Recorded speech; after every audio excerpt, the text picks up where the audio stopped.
Welcome to Defining Dad Bod, where my dad, Coach Alex VanHouten, plus his 14 years of experience to work for you. You should listen to him. Here's Pity Beast Mode.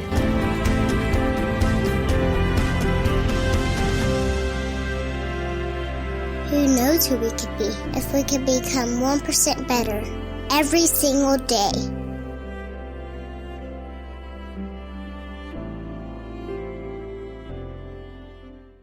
What's up, guys? This is Alex VanHouten with Defining Dad Bod. I hope you're doing super well. You're listening to Season 3, Episode 29 of Defining Dad Bod, where we're talking about the sniper mind. In this episode, I'll be interviewing author and analyst David Amerland, who you might remember from a previous interview about a year ago, where he represented the nonprofit organization Darebees, and we talked about the democratization of health and fitness. I've been super excited to have this conversation with David. And if you have even a tiny bone in your body that's a fitness nerd, you're going to get a lot out of this too. This conversation and the Defining Dad Bod show is sponsored by our Better Daily group. If you're working to become 1% better every single day, don't do it alone.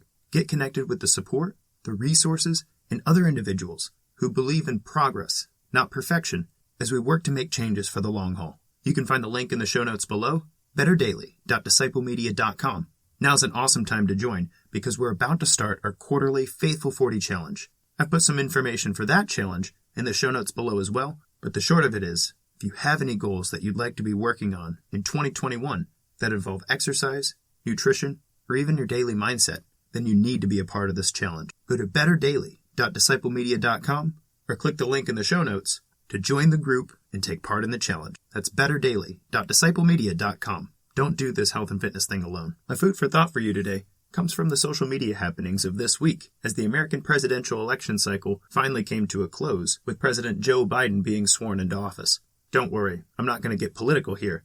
In fact, that's exactly what our food for thought today is about. As I was scrolling through my social media just to get a pulse on my community and how they were handling everything, what everybody's thoughts were, I, like everyone else, had some things I thought I needed to share. However, upon further reflection, I wasn't sharing anything new. And all I'd be doing is asserting my opinion out there. There were plenty of those to go around, and I didn't feel like another one was going to be any better. So instead, I thought for a while about where I might be 4 years from now, when the next president is sworn into office. And I wondered what I could say right now that might encourage or inspire that version of me 4 years from now. So I wrote myself a brief letter. I think it turned out well. I was happy to share it. And if you care to give it a read, I've copied it in the show notes.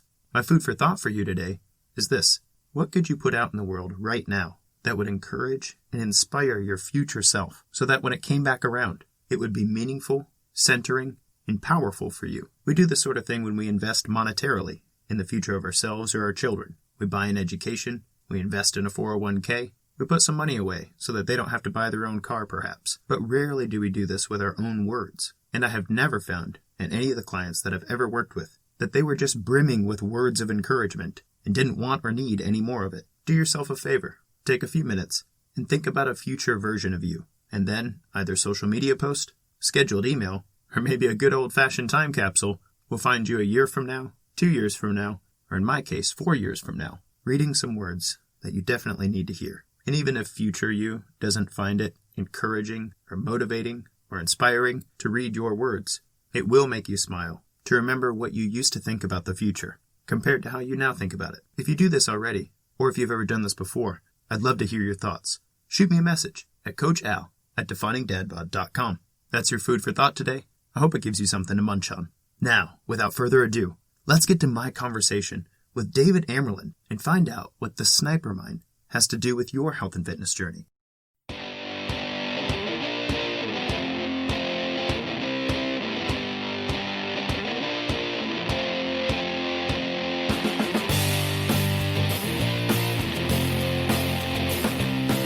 What's up, guys? This is Alex VanHouten with Defining Dad Bod. I hope you're doing super well. I also hope you ate a great breakfast, got some exercise today, and are ready to put your thinking cap on, because I'm joined by one of, thus far in my 175 episodes of Defining Dad Bod, you have been my favorite person to talk to, and I'm not just saying that to blow smoke, brother. David Amerland, analyst, author, and just overall awesome guy. David, how are you today, brother? Alex, thank you so much. You humbled me with your introduction. I'm really good. It's a brand new year. I'm trying to be really optimistic, really hopeful, and that hopefully is having an impact on the way I operate. So there we are. I love it. Yeah, the 2020 is in the rear view. Maybe we can all be a little wiser about 2021. I hope so. I love it. Hopefully this conversation will help with that. We have just a lot on the docket today to get to in the way of valuable conversation for our audience. But before I get there, you and I got to connect about 9 months ago. So if anybody wants to hear David's backstory, I'm not going to ask him to reshare that here. Go check out our previous conversation. The link's in the show notes below. But I have done something that I wasn't doing at the time, which is I've been keeping up with Derby's daily dares. Thanks to you putting that out on your Twitter. And this morning was 40 side bends. So it's a squat with a side bend side to side. So, I mean, that was nice. But yesterday was 60 seconds of squat jumps. Did you do that one? That ruined me. That was awful. No.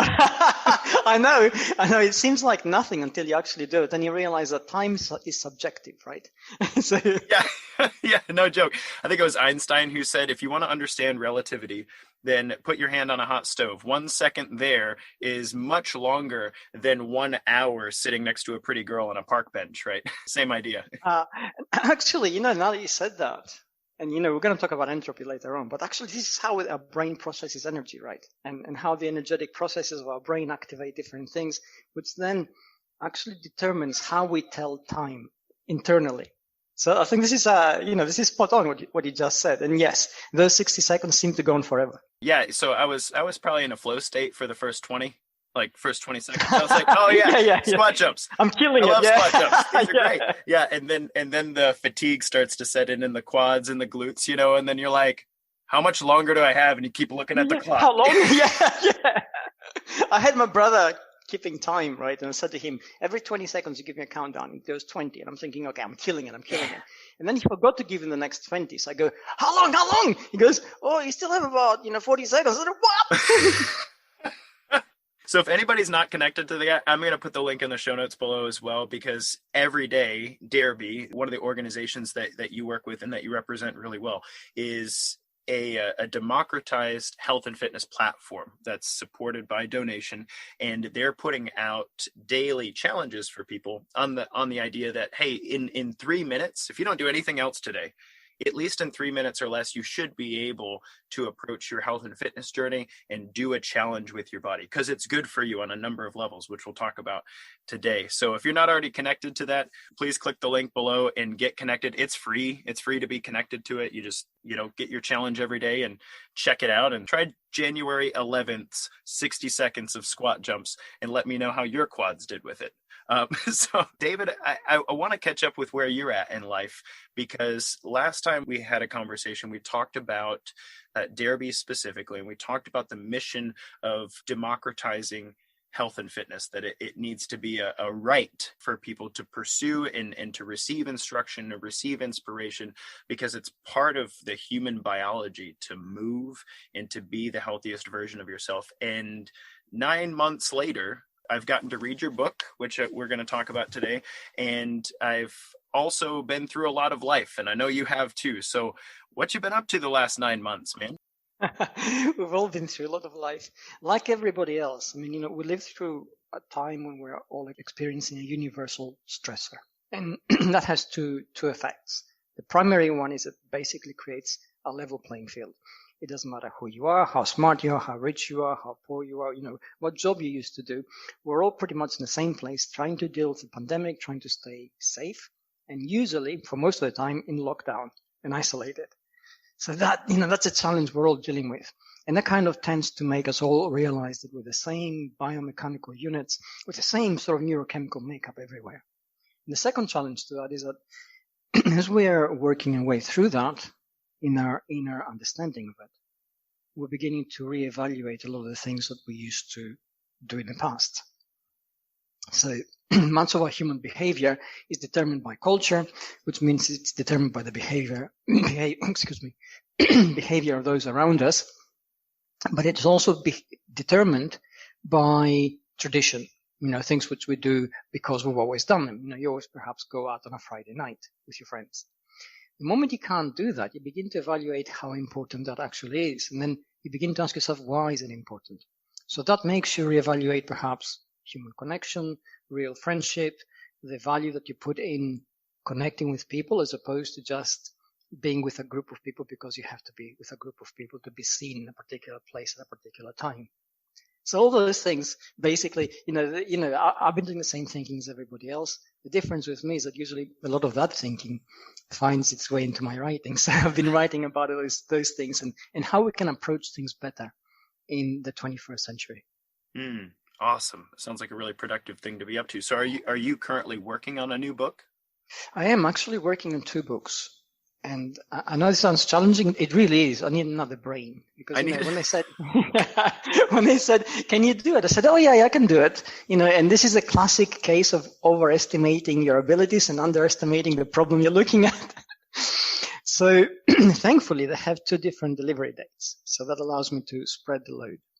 Nice to prioritize a little bit. Yeah. So I split my day in half. Half of the day I'm working on one, half of the day I'm working on the other, and I alternate. So I maintain the freshness. So that's what I'm doing at the moment. That's good. I imagine it's kind of like being 2 different people in your same brain, because you're working on yes. two different things almost. It is exactly like that. And then, and there's a certain degree of overlap because both are looking at human behavior from a different perspective, obviously, for each one. And the challenge for me is to make sure that basically I stick within the boundaries of each one. So that what I'm writing about in one stays within one, it doesn't become the other, and vice versa. Yeah, I could see that being a huge problem. Yeah, it is really is. So I'm thinking, this is I have to really be really strict with myself. That's a struggle. So I write as well. I'm not as good of a writer as you. I haven't published as much as you are in the world now. Maybe someday. Hopefully I have a lot of life in front of me. But to the dads listening, if you have multiple children, what David's talking about here is trying to switch from the discipline of your 8-year-old to the discipline of your 3-year-old, because the overarching mission is the same in David's world. Write a good book that deals with something worthwhile and maybe even makes some headway, right? And the same goes with your children. Raise good humans and hopefully they manifest their best in the world. But the actual approach, I'm saying this because I'm wrestling with this right now. I have a 5-year-old and a 2-year-old in the house. It's weird to try to explain to the 5-year-old why there's a different set of rules on the 2-year-old at the moment because he's not quite capable. And, those magisteria often overlap. And you're like, oh no. It's 2 different worlds, isn't it? It's actually 2 different worlds. You're absolutely right. It is very different. and you have such a difficult task because you have the overarching vision of everything, right? And then you have to descend into their bubble. Yeah. And guide it. And it's like crazy. I don't even know how you can begin to do that. Oh, well, I don't know if I am doing it, but I'm trying really hard. As I know many of the dads and moms who listen to the show, you end the day more often than not going, well, that was a day. I hope it worked out well. So I really feel for you from a cognitive perspective. Here's it is. I actually realized the magnitude of the task. And I'm thinking, whoa. And I also realized that my resonance with you is entirely cognitive. I understand the difficulties, I understand the task. I think it's really difficult. I have no idea how you deal with the emotional load on this, which must be massive. And that's the difficult thing, isn't it? Really managing that. Well, I exercise. That trains the brain, which is yes. what we're going to talk about today. Okay. Yeah, let's do that. Yeah. No, I love it because all of these things are deeply connected. One of the reasons that I really enjoy speaking with you, you have an engineering background and you also have a background in martial arts, and I do as well. And so when I speak to you, a lot of the time I feel like many of the concepts that we are discussing are linked in an interdisciplinary way, in the sense that we're going to talk about entropy today, which you're not going to hear on any other fitness podcast ever. Probably. I haven't heard it. But my listeners today are going to understand what that has to do with their health and fitness pursuits in their lives. And we're going to talk about snipers, which is an interesting subset of people, and neuroscience. And at the end of the day, all of this is going to culminate in what it is we're actually doing when we commit to a health and fitness discipline. on a daily basis. And there's a lot more to it than that. But when I speak with you, it feels like parenting, health and fitness, writing a book, all of these are under the thematic umbrella of getting the best out of ourselves and enabling other people to do the same. Did you want to say anything to that before we switch? No, I just love the way you presented it. You're absolutely right. I mean, there is, that container which says, we all ask, we wake up each day, we get through it and we finish it and we ask ourselves the same question. How do I behave? And people ask this more and more, especially in our days now, in our times, because it is such a challenge. How do we behave? And if we can find the answer to that, then everything becomes so much easier. Yeah, very well said. So it's part of the same subject, but I want to switch gears here because there's a concept that we collectively need to be able to unpack in order to paint your book in the right light so people can understand the value of what goes on in this book that I'm super stoked about. I really enjoyed it, The Sniper Mind. Good. So it's this concept called entropy, which if anybody stops listening to us right now, pauses the podcast and Googles entropy, it's going to feel kind of like you need a degree in thermodynamics to understand what the heck you read. Okay. So this concept can be intensely complicated, but we're going to try to make it simple. I don't know if we're up to the task, but we'll do our best here. In order to understand all the value of the things we're going to talk about, you have to understand entropy, and I'm going to lay it on my guest here. So David, what is entropy in a nutshell? Okay, let's break it down in its most basic form, right? I mean, entropy essentially is how we measure disorder in a system. But when you say system, anything can be a system. We are a biological system. The world is a system. The economy is a system. Your household is a system. The kids you raise, the pets you have, they're all mini systems. So essentially, every system is governed by the same principles. It's governed by energy, structure, and how you maintain that structure. And how you maintain that structure, how you sort of parse out the energy that goes in and out of it, is what entropy governs. If you do nothing, the simplest possible form in your house, do nothing. You bought your house, and for the next 25 years, you do absolutely nothing. What's going to happen? Well, the paint is going to peel off, the shutters are going to be hanging askew, your front door will not be locking properly, and, maybe there'll be a few cracked windows. And the pipes will back up, and there'll be dust on everything, and critters will move in. Yes. Yeah, exactly. Yes. And that is entropy. And every system goes towards that because that's the most stable level. So if we think that, for us, we're living beings, what's the most stable level? Okay, it's called rigor mortis. We're dead. The moment we die, brilliant. We're the most stable. We can't get any worse because we died, and that's it. And the universe loves that. It does love that.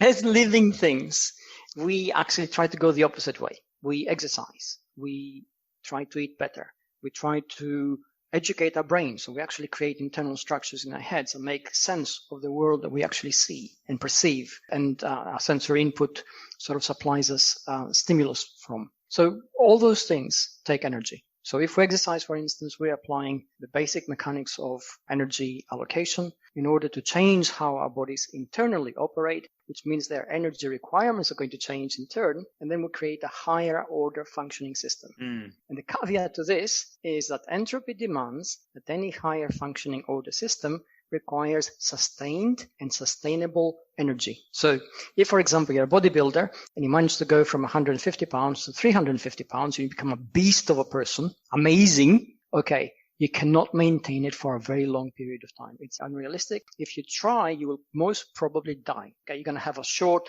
but glorious life because your system isn't designed to sustain that kind of input-output. So essentially, that's what it is. And everything we do in terms of the creation of the structures we create in society, the creation of perhaps societal structures we put in place, the so-called social contract, it has a dynamic that basically obeys this universal principle of energy balance.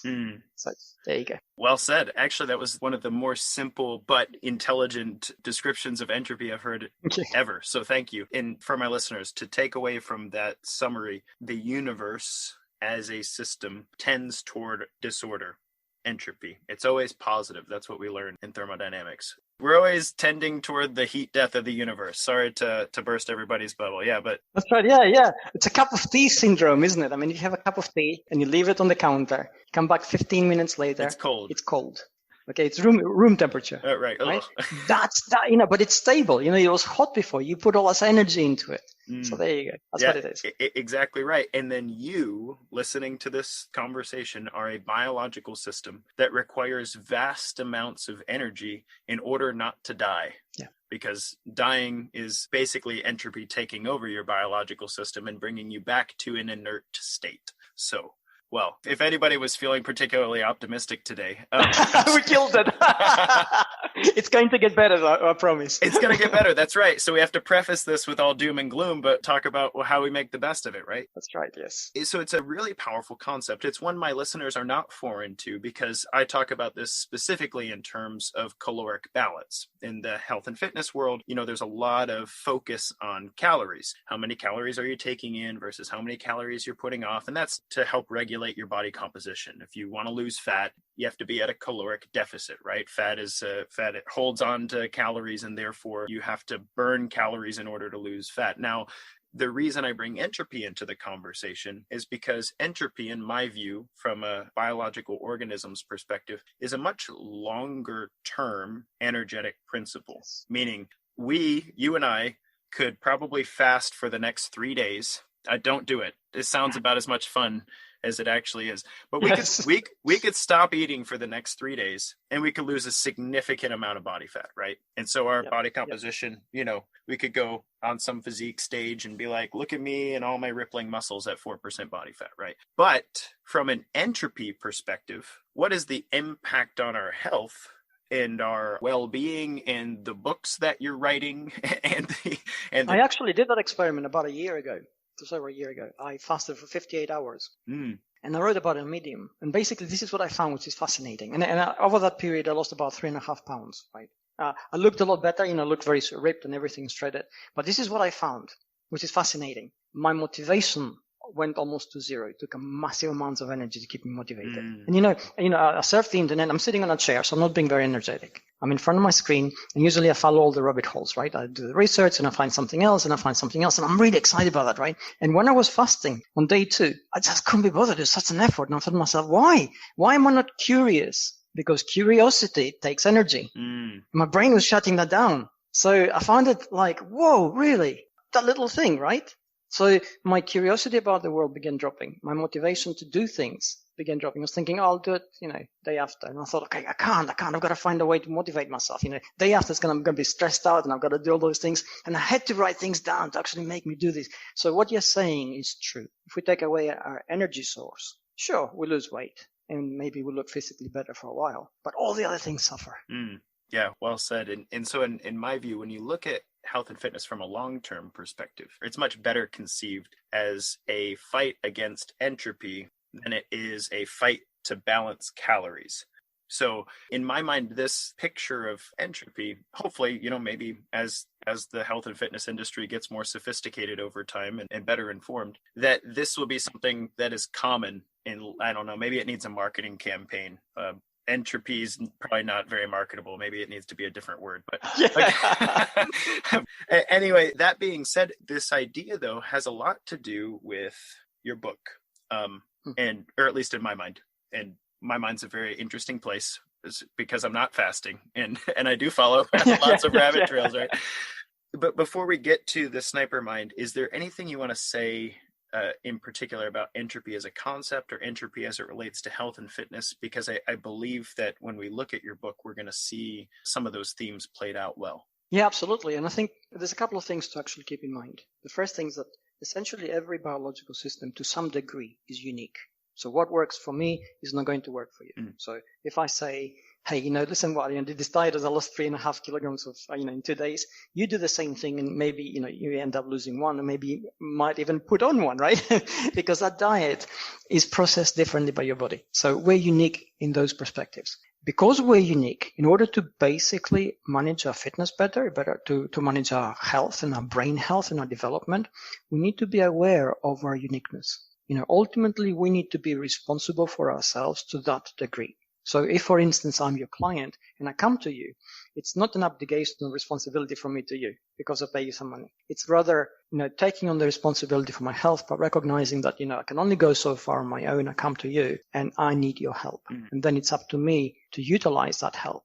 And I think these are perspectives which are gradually shifting, but it takes a little bit of knowledge, a little bit of intent, if you like, to actually make them sink in. And these are the vital elements that also surface in my book from the people I spoke to who were absolutely amazing. So I'm so glad you said that, because in the health and fitness world, the idea that somehow there's a perfect external source of information that's going to tell me how to operate best without some form of communication between the two just needs to die. That needs to go somewhere and die a painful death, because if there was an instruction booklet on how to live the David Amerland edition of David's instruction booklet to get the best out of him, right? I would love to have that right? one. Yes, right? Like, absolutely. The reason it doesn't exist is because you probably spent a significant amount of time in your life figuring out what works best for you. And then maybe at the end of your life, you could sit down and go, you know what, if there are any other David Amerlands in the world, I'm going to make sure he knows how to do this thing.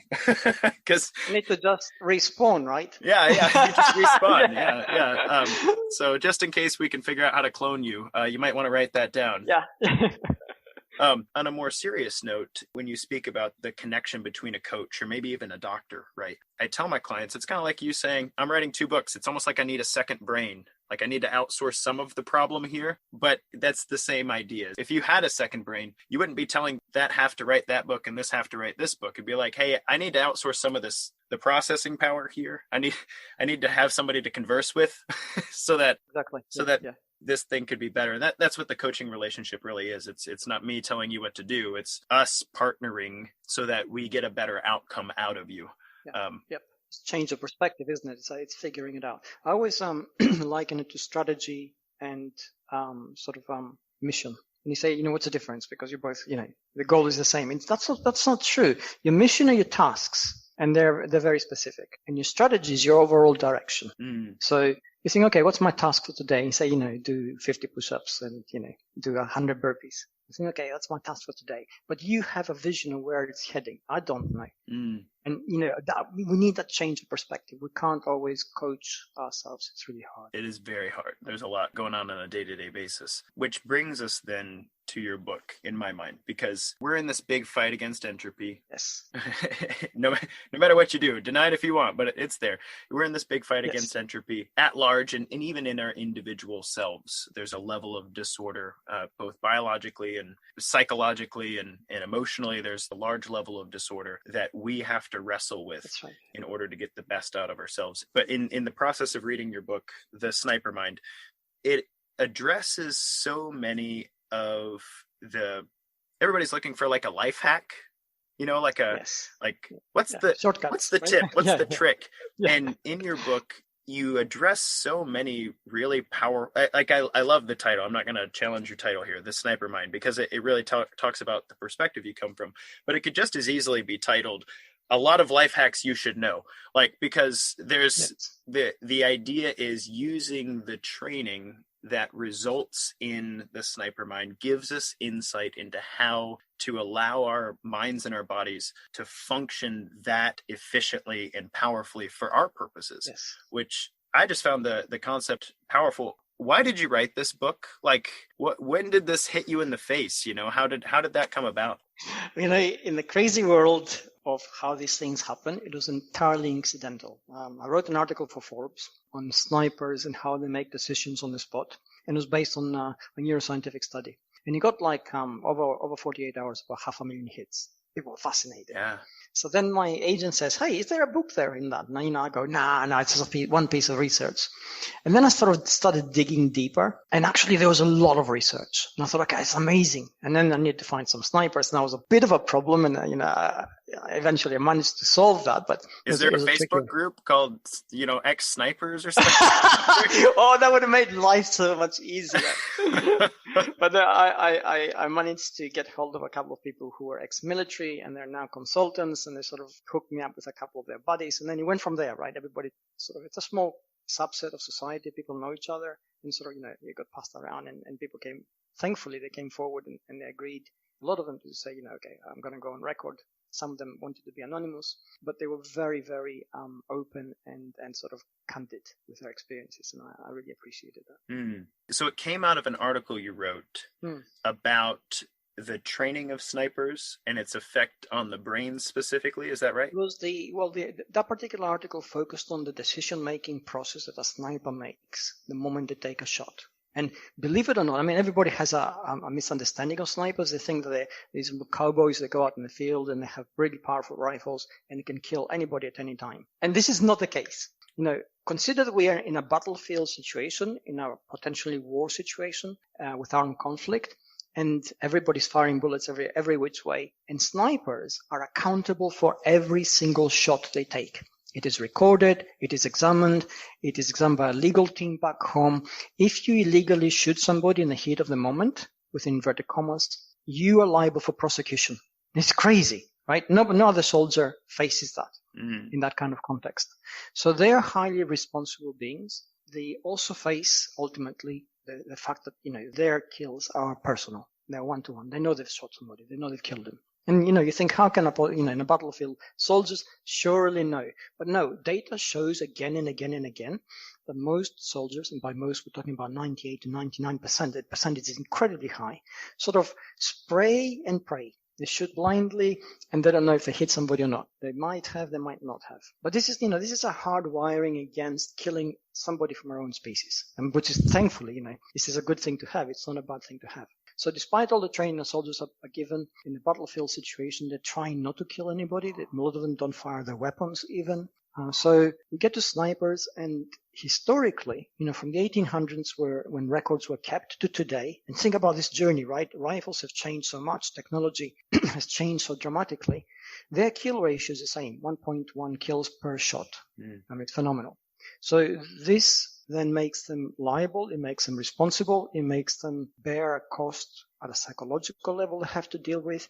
It makes them focus on their cognitive skills, and it makes it vital that the decision-making process is spot on, regardless of the situation and the context. So because of all these things, they have skills which are transferable to other fields of life. I mean, if we could operate with the same degree of precision, responsibility, self-management, awareness, and identity formation and curation as they do in a civilian life, we would have the most marvelous civilization in the world. And the question would be, why have we not yet colonized the universe? Right. Yeah. Like, not if we're going to Mars, when we're going to Mars, exactly. And how fast it's going to be expanding beyond that. Right. Oh, this is it. Yeah. What's powerful is if people listen, if they were a fly on the wall in this conversation, which is the power of a podcast, right? You are a fly on the wall in this conversation. Yes. You're probably thinking like, oh, a military book? Like, I thought we were talking about health and fitness here. If you love like the Jocko Willinks of the world or the Navy SEAL style writing, you're going to appreciate the way David approaches this, because he really is doing his best to relay that story in authenticity.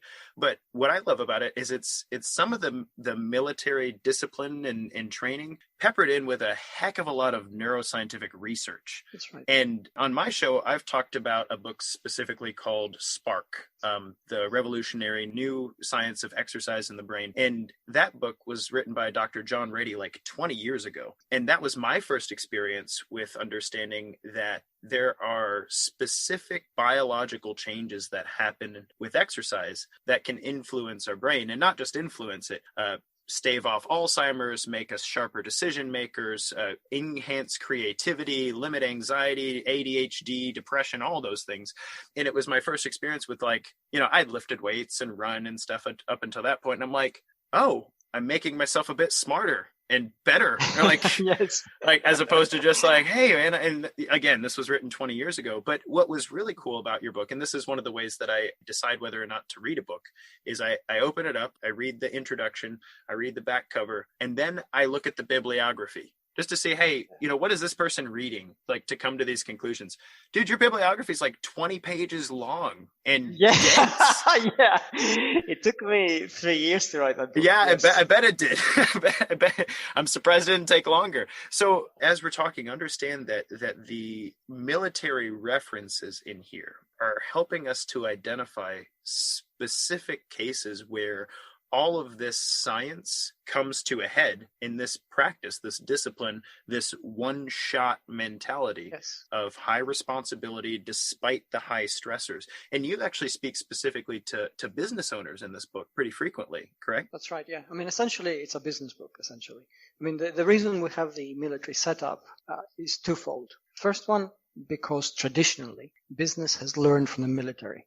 We've learned logistics, we've learned, command structure systems and command and control and responsibility and accountability and so on, because the military has had to solve that for itself, and then we transferred it into the business environment. So this is one reason. The second one is that because the military deals in very stark issues, if you make a mistake there, it's your life. So the margin for error is so little that lessons that they learn are learned in a deep way, and they're always quick to avail themselves of the latest scientific research to give them a fighting edge, so to speak. So looking at the research, I mean, I also cite baseball players and basketball players, but the science around those is not as rich or as detailed as what the military has. So I had to draw on that field, from that field. And that also shows, again, how the brain works to guide the body, how, if we want to be decisive decision makers, the specific techniques that help us understand what it takes to be a good manager or a good person, a responsible human being, somebody who manages their emotional response to situations so you're not out of control. So, that's why it came about from that perspective. And I'm very glad it did, because it actually drives a few points home in a very sort of clear way. Plus, the stories are pretty amazing. They are. My wife, she'll pick up a book and she'll go, why is there not like just a Cliff Notes version of this? And I'm like, it's got to be real. The stories are where things come alive, man. Like anybody can say anything about anything, but when you have real people and their stories to talk about, that's where the rubber meets the road. That's where the fight against entropy comes alive, right? Yeah, that's right. Yeah, I mean, you appreciate the problem, right, straight away. Yeah, absolutely. So I want to get to some of the science in this book because it's really powerful, but I also got to ask, how was the experience of this? Because you spoke with some people who, in the book, they're anonymous. Like they're talking about experiences. Yeah. They're talking about experiences they don't want their families to know they've had. They're talking talking about things that they're not putting it out in the world. Like this is hey, this is my experience. This was real, but don't tell anybody that it was me. That's right. Yeah. Because I was in a pretty intense place, and I did valiant and honorable things, but I don't want people twittering me and saying, hey man, I read you did this. Thanks so much. How was this experience? It was, I'll be lying if I say it wasn't humbling. And it went a bit like this, right? I'm in the research and I'm studying, I'm getting all the lab reports, I'm getting all these things. And I spent about 10,000 contact hours going through all this research, right? So in total. So I'm going through a lot, and you feel pretty smart, you're connecting the dots, and you talk to the people. And first of all, there's a process because you have to explain who you are, gain their trust, get them to open up a little bit. And also, they need to get a sense that you actually are a human being who respects them, instead of somebody who's going to see them like lab rats, right? So once we get to that stage and they start talking and opening up, and they're like, they're talking like you and I are talking. And then I sort of realized that they're talking about things which completely blow my mind, right? I'm a guy who just reads research papers and writes about search optimization, social media and stuff like that, right? And they're talking about, actual missions and situations which, I'm thinking, if I was there, I'd freeze, right? I'd be dead in like 0.2 seconds. And they're talking about casually. So, this disconnect in my mind where I'm going, yeah, I'm taking down notes and I'm recording everything. And at the same time, I'm thinking, they are freaking awesome people, right? So I can't stress this enough. Okay. We never, as civilians, we don't get to see what military personnel do. We don't get to really value their training or the structure they have in their lives or the perception of the problems they actually tackle with and how they actually deal with them. But they're truly amazing. Okay, I mean, I spoke to people who are really ordinary, and they go on they're on patrol and they're going down this path. And it's in Afghanistan now, right? And it's a rocky region, and they're going uphill, and they see a dislodged rock. And you think, okay, it's a dislodged rock, right? Big deal. It's a rocky region. But they're thinking, how did that rock get there? Why is it there? And, then there's a process, did somebody put it there? Is an IOD device? Is this a path, a trail used by insurgents and somebody dislodged in passing? These are the thought processes they're actually got going in their head. It's such a complicated thing, that it makes you realize the high level at which they operate. And that's amazing. They have the same brains as we have. They're just trained to use them differently. And then that makes you, aspire to be like them in the way that you use your brain. And I think one of the things we're going to talk about kind of some stuff in the middle of the book, but you actually talk about it in your afterword, if you don't mind me reading a quick passage. No, not at all. Yeah, absolutely. In the conclusion of the book and then the afterword, you're saying, look, these are extremely exceptional happenings in the world with human beings that would tell you there's nothing exceptional about themselves. Yes. And the goal of the book is to say, hey, look, like, you could take a lot of these tools and operate at this exceptional level. And so you said, what we do now as business people, team leaders, project managers, and even as ordinary people making life-changing decisions has the potential to change our world in small but important ways. Our cumulative actions are part of a greater change, a much bigger shift. It's happening because of us, because of who we are, because of what we have become. That is the real power. Use yours wisely. I'm reading this in the middle of the pandemic, okay?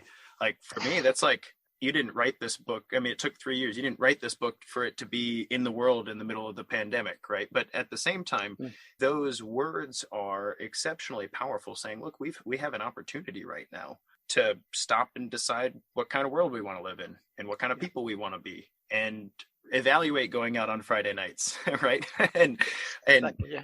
But what we all have this collective sense is big things are happening, and I still need to know how to operate daily. I still need to know how to operate daily, and what's the best thing to do, right? So I'm not saying this book has all the keys and secrets to life, but what I am saying is you are very obviously calling for ordinary people to operate at exceptional levels because we're capable of it. Absolutely. And it doesn't take military training. It doesn't take, 2-3 years in a specialized camp somewhere in the middle of the desert. It takes the same elements that soldiers are forced to acquire. A good sense of identity. Who are you? Who are you really? And if you can answer that, then you can answer what you want. Then you can answer why you want that. And if you can answer those things, then there's your path to life, right? And suddenly that clarity of understanding that you acquire makes your choices clearer, because then through that, you show and you use your sense of values. You use your principles. You use the things which are important to you to prioritize what is in front of you. So if you have to do 2, 3, 4 different things throughout the day, which are going to lead you to some point further on, which will determine tomorrow, then you need to work out some kind of order. These are very practical things. And usually we just muddle our way through it, right? We get stressed, we run around, we run late, we say give excuses, and then we end up, with a day in a mess. We say, well, we'll start again tomorrow.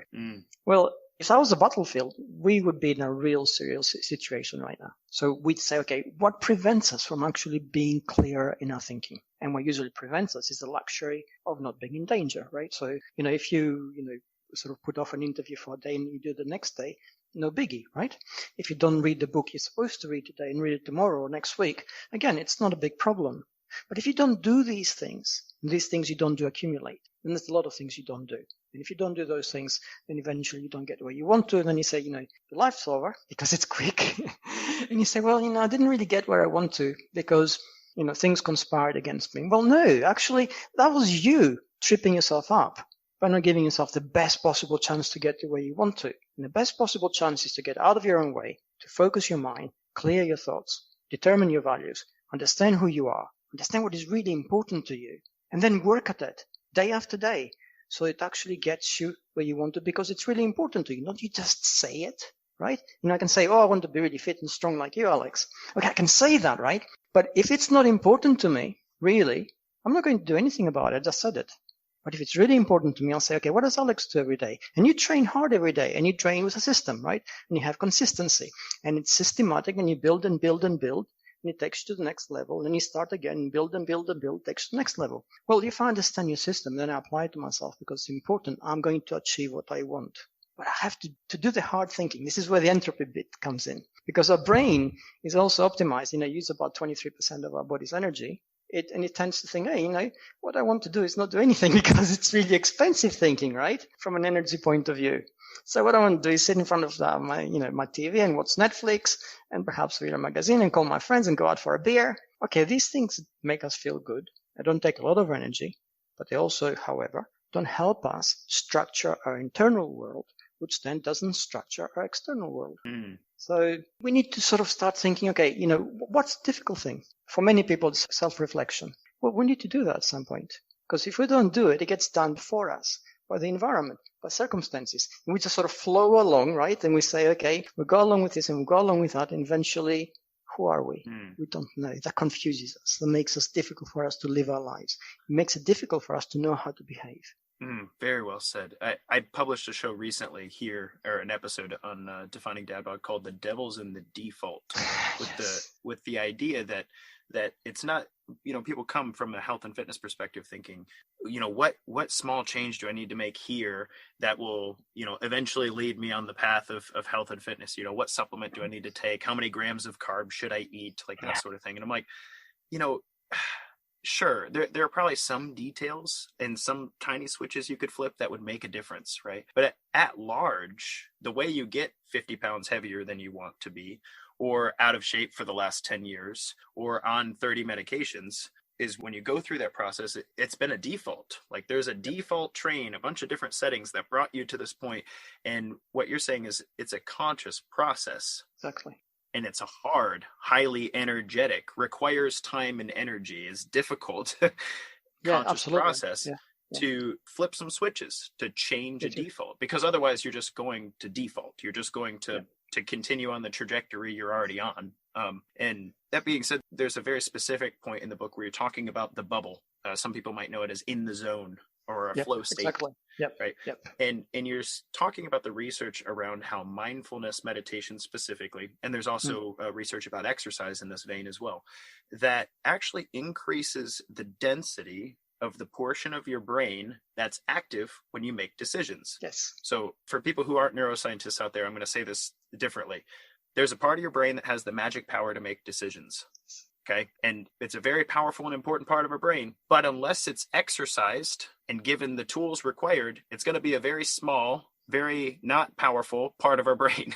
Yes, it's going to be anemic. Absolutely. Yeah. It's going to be like weak, And I have a 2-year-old. Okay. I know what this looks like in real time. If you have a 2-year-old, you get to see what happens in real time when you have a very tiny decision-making process. Yes. Yes. With a very big, powerful amygdala, a very big, powerful emotional brain, right? And you're like, why? You're like, why'd you do that? What? Yeah. Why did it make sense to throw an egg on the ground in the middle of the kitchen? Why did you take your poopy diaper off and rub it on the walls? Like, why did you do that? Well, they don't have a reason because they're not making decisions. They're not trained to do that yet. Their brain is just as complicated as ours, right? I mean, if you take the complexity of my brain and yours and theirs, the complexity is pretty much on a par. Uh-huh. The difference is that experience creates a density of connections which allows the higher executive functions to kick in. So And if you think of biology as like this fight against entropy over time, what's wild is we as human beings, we don't really have to get good at making decisions in order to reproduce. Yes. Yes. That is so true. Like biology has made it such that you could probably function as a highly functioning 2-year-old and still make babies and, still buy a sandwich. And, do these. But we are at a place right now where we're realizing that isn't what we all want. It's enough. You're right. From a bigger perspective, like we're not going to get much further than we are right now as individuals or as a collective, unless that process gets stronger. That's so deep what you just said. And really, I mean, the problem is that we are still inhabiting bodies that, from an evolutionary perspective, are designed to survive in the Stone Age or the Middle Ages, perhaps, when lifespans were shorter, decision-making was easier, and everything was black and white, more or less. You lived or died. You you joined a group and survived by cooperating, or you didn't. So we get into the complexity of our world, and we're not really yet capable of doing this without thinking about it. And thinking about something is hard, and we don't want to do it because it makes us feel uncomfortable, use up energy. I mean, even getting fit, right? Everybody on the planet knows the importance of that. We all want to get fit. We want to be slim, strong, good-looking, amazing, live a long and healthy life. Okay, nobody disagrees with that. How many people actually do it consistently day after day? The number is minuscule. You say, why? Why is that so? Well, because the motivation isn't there. You say, okay, what is motivation then? Some people have and some people don't, or some people are just weak. And this is not the case. Everybody has the same sort of needs and the same sort of likes, but they don't always think about the right values for them. So if you think, for instance, that fitness is something which I'll do someday because it's important, then I'm not really motivated to do it consistently because I'm putting it off really. I'm not really geared up for it. But if I think fitness is something which I really need to do because, I'm at this age in life, by the time I get to that age in life, I don't want to be in a Zimmer frame. I want to be able to run around. Well, that sort of clarifies things for you straight away. And you think, okay, what I'm doing now is I'm investing in the long-term health of my future self. So when you get your 50s and 60s and 70s, you're not some sort of obsolete biological unit that, might be better off just writing off. You're active, contributing, feeling alive person in the full sense of the word. But that takes time because biologically the body, what does it want to do? Shed muscle, break down, get fat, get lazy, eventually die because that is entropy at work, right? Yeah, that's exactly right. And I think what I'm hearing is it's easier and better to fight entropy on a daily basis than to wait 20 or 30 years. Yes. While all of it has, we talked about the house earlier. Yeah, exactly. Yeah. Is it easier to fix your house as things break? Or is it easier to fix your house 30 years later when everything's broken? There's, cockroaches living around. There's paint chipping off the walls. At that point, you kind of look around and you go, I'm just going to learn to live in this mess. Yeah, is it worth it? Yeah. It's like, whoa. And that's powerful because at the core, what I understand you're addressing in the sniper mind is like, look, you have the ability and the foundational biological makeup to clear the cobwebs of your mind, to make more space for that decision-making process, to experience flow states. And it's not just like you should do this. It's more enjoyable to do this. Like, yes, it's more enjoyable. It's a lasting satisfaction to do this rather than to operate in a way that you're kind of in the dark. The lights are turned off, so to speak. And yeah. And then maybe one day to have a spark and look around and go, man, I missed out on that for myself. Yeah. Now, I've said a lot of things here. It's your book. What are some of the core values or core concepts that you really hope shine through the book? Well, the ones which are ultimately applicable to everybody is a sense of personal responsibility for yourself. And I'm not talking about, getting your own job and getting your own house and that kind of thing, but actually in who you are, in the values that you hold, in the sense of direction of your life, in your ability to make decisions that actually have an impact on how you turn out to be 5 years from now, 10 years from now. And if you're a parent like you are, Alex, you face critical choices every day in that direction because you're actually bringing up kids and you're thinking, am I doing the right job? Did I actually teach the right value in that particular moment when that happened? Or did I just miss the opportunity? These are difficult questions, but in order for those questions to become easier, as you say, they need to be practiced. Now, since writing the book and since talking to actually snipers who, some of them were in active service, some of them were retired, since talking to all these people, I have frequently asked myself, what is it that makes them so exceptional? How can they operate in a basically a battlefield that is life and death, and most of us would freeze? And what I've come to understand is that their brain is functioning at the same level as perhaps if we take a world-class boxer or an Olympic athlete at a physical level, right? You take Usain Bolt, the fastest man in the world, say, hey, let's go quick 20 pace jog. He's there before you blink, right? Because his body just does it. And you have to sort of warm up, gear up, put everything you have, get there like 2 seconds later. Okay. He's operating at that level because he's trained himself really hard to operate at that level and stay at that level. World-class boxers put themselves through physical hell. And it takes them to an entirely different level. And it can go on for 30 minutes, pretty much, absorbing punches which would kill an ordinary man, throwing punches which take tremendous amount of energy and focus and sort of accuracy. And they do that because they've trained themselves for that kind of thing. And it becomes second nature to them. Now, what if we train ourselves to have our decision-making capabilities operate at that level? You say, okay, what does it take? Clarity. Who am I? What I want? Thinking about things. We all make mistakes. We all have successes. Instead of just, blindly leaving everything behind and living one day at a time, we should be thinking, what worked in that situation? Great. Work it out in your mind. What worked out? What didn't work out in the other situation? What if I had changed this for that? Now, those scenarios, as we run them through our head, are indistinguishable in how they operate in our fantastical self from the real thing. We don't have circuits in our brain that say, this is not real and this is real. If we're thinking a scenario through, it's real. So if we think them through, they happen. If they happen, we're prepared for them.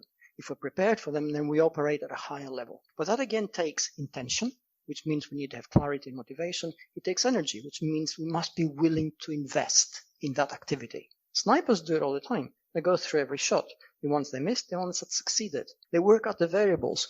Next time when they get to a similar situation, it's not identical, but the variables are there. So they're that much better, that much more focused, that much clearer in the decision making. They can operate under incredibly difficult conditions because they've done it so many times and the circuits are there. Mm. So we are highly complex, modern human beings living every day in a world that is becoming more and more complex around us. We can't afford to fall back on a Stone Age biological origins and say, this is enough for me. I can eat, I can sleep, I can, reproduce, and that should be fine, because it's not. So that is a conscious decision that takes us out of the zombie-like state of living, if you like, which you sort of alluded to before, to a fully functional sort of sense of life and direction and purpose. Mm. Well said. Thank you for that. And as I'm hearing you speak, I hear a couple corollaries. What you just described is the process of training. And I'm not just talking training from a physical perspective, training from a mental perspective, training from an emotional perspective. There's a section of the book where you talk about triggers. Yes. And creating your own trigger, right?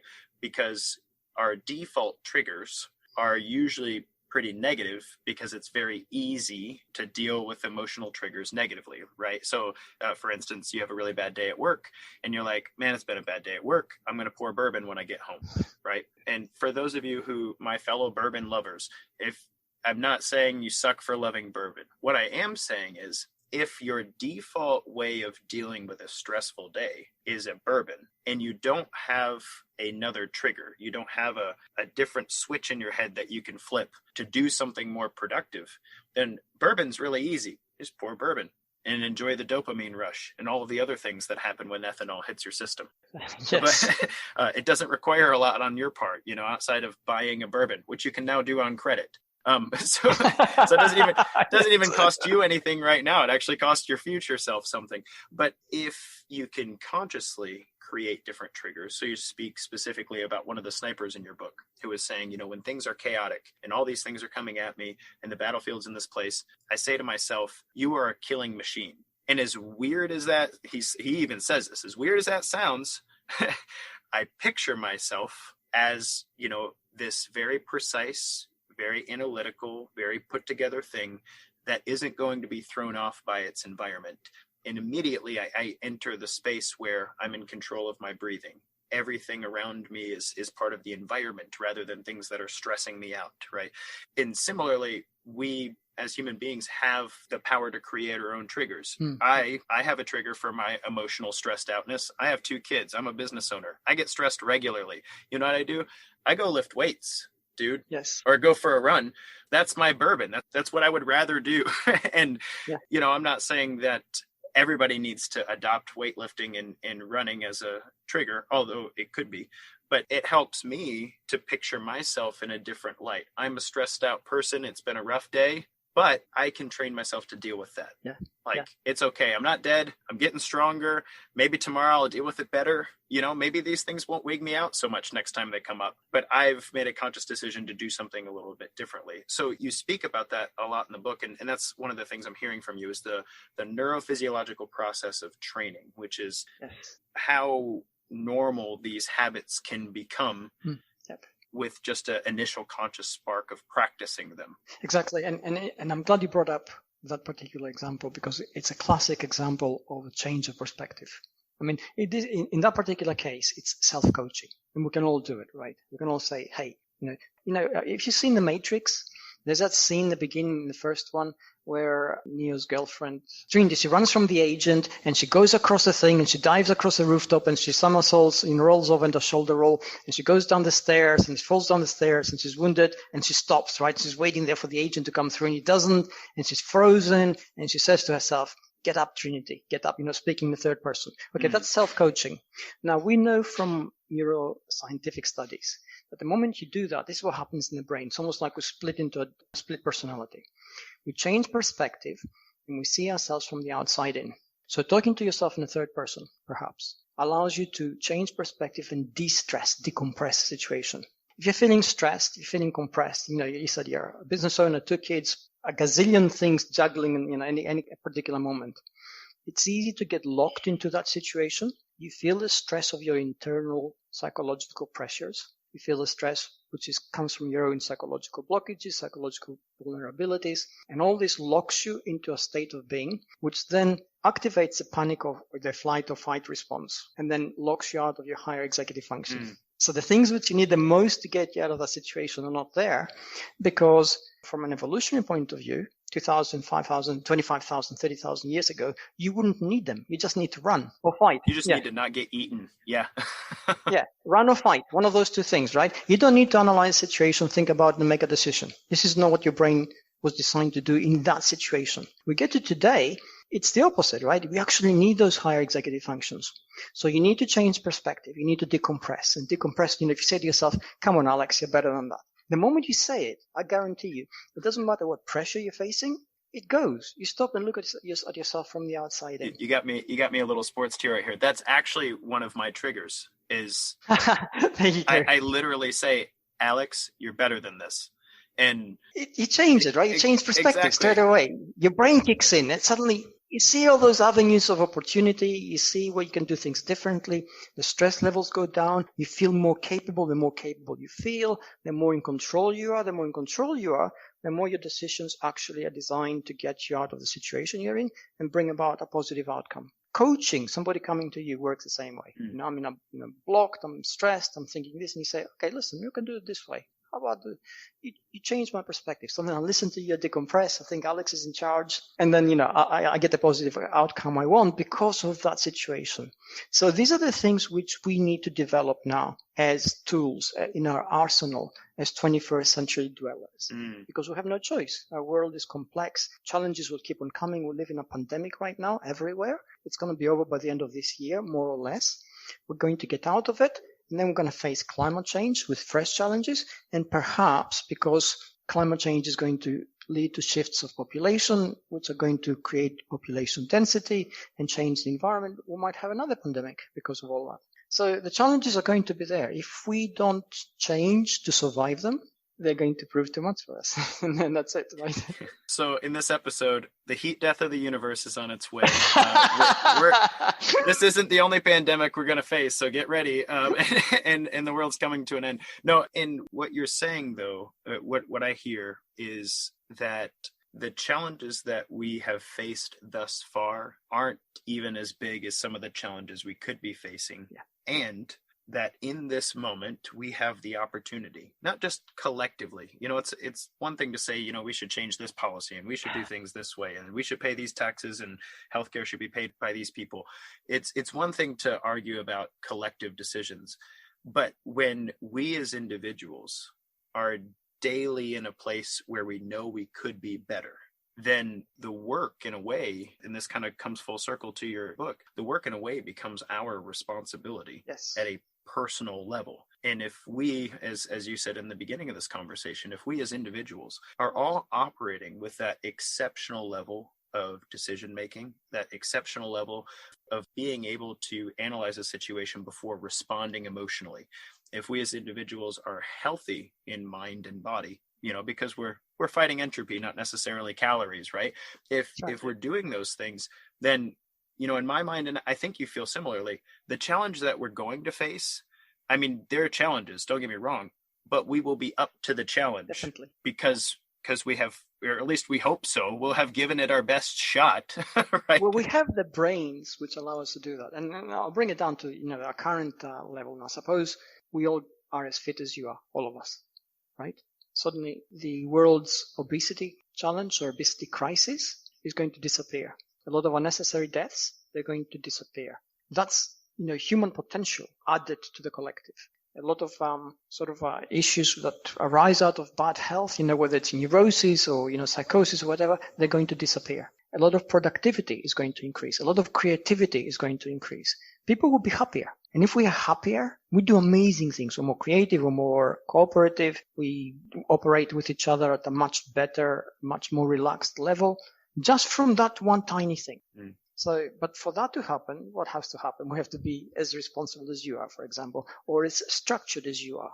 And you're not some sort of, super sort of regimented fitness machine. You're just a person like the rest of us. You have a system and you follow it. And that system has a logic. And that logic is reproducible and transmissible. So if we did that, right, that's how the world changes. And that's basically the ultimate message of the Sniper Mind. Well said. And thanks for that. I'm going to put the link in the description below if people want to pick this up for themselves. It's a very powerful book. And I guess I should have probably started with this. David did not message me and say, Alex, can you please read this book and then let's talk about it on your podcast for marketing? He was like, hey, I really enjoyed our conversation. I think you'll really enjoy my book. Let me tell you what it's about. And I did very much. So thank you so much for that conversation and for inviting me into your 3-year-long process. The fruits of those labors You're most welcome. Are still to be seen there. And I want to give you an opportunity to have the last word here. I feel like we've had a very big conversation that's going to require some time and energy on others and even mine parts to decompress and think through and make practical and powerful, I hope, changes and triggers for the future. But what do you hope listeners hear from you, if nothing else, in this conversation where we've gone through some very large topics? Well, boiling everything down to very, very simple things. Well, we know right now, all of us, that we are at our nexus point in how the world is developing, how we develop, how we deal with everything. We intuitively feel that there's a lot of challenges coming ahead and there's uncertainty. Can we deal with them? Will we ever be able to do that? And the answer to that is yes. And there's a caveat there. There's a proviso. In order to do that personally, each one of us has to be real. And I'm not going to be prescriptive here, what is real, because it has to work for you. But if you're truly real, you'll know, because the dissonance in your head is going to drop, right? If I'm projecting constantly this picture of myself, it's killing me, right? It takes a lot of energy. I don't have any energy then to do anything else. But if I'm just me, and I've trained myself to be me, then it's easy for me because it's just me, right? So then I can operate at a much higher level of efficiency, a lot easier. So let's be real with each other. Let's be real with ourselves primarily and start building from that. And from that tiny, tiny change which we choose to make, miraculous things can happen. Thanks for that. I'm going to let that simmer with everybody. David, thank you so much for this conversation. It was very meaningful and I enjoyed it very much. And to my listeners, thank you so much for listening. We've got we've got the Daily Dare from Derby in the show notes below. We've got the link to the Sniper Mind. I've got David's social handles. You'll want to be connected to him. I don't know how much you're posting while writing 2 books at the same time, but I do a lot of posting actually because it helps me decompress. Right, yeah, there you go. Right. Yeah. You come across an idea that's definitely worth throwing out in the world in the moment. Yeah. That's when Twitter's at its best, by the way, in my mind. But that said, thank you so much for your time, David, and thank you, listeners, for jumping in with us. This has been Alex VanHouten with Defining Dad Bod. Until next time, guys, kick butt, take names. 1, 2, 3, 4.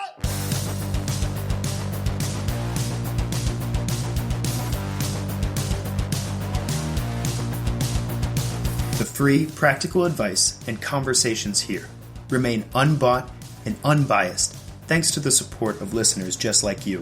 If this episode's been helpful to you, please share it with somebody in your life who you know it will benefit. Then, subscribe to the podcast and leave us a raving review to tell others what value Defining Dad Bod has brought to your health and fitness journey. And finally, if you want more Defining Dad Bod, consider joining our online community. We send a lot of perks and resources your way, and I, Coach Alex, go live every month to talk through our listeners' health and fitness questions to make the practical science of this show applicable to everyday life. Everyone's welcome, and we'd love to have you. For more information about joining the Inner Circle or becoming a supporter of the Defining Dad Bod podcast, go to definingdadbod.com/inner circle. That's definingdadbod.com/inner circle.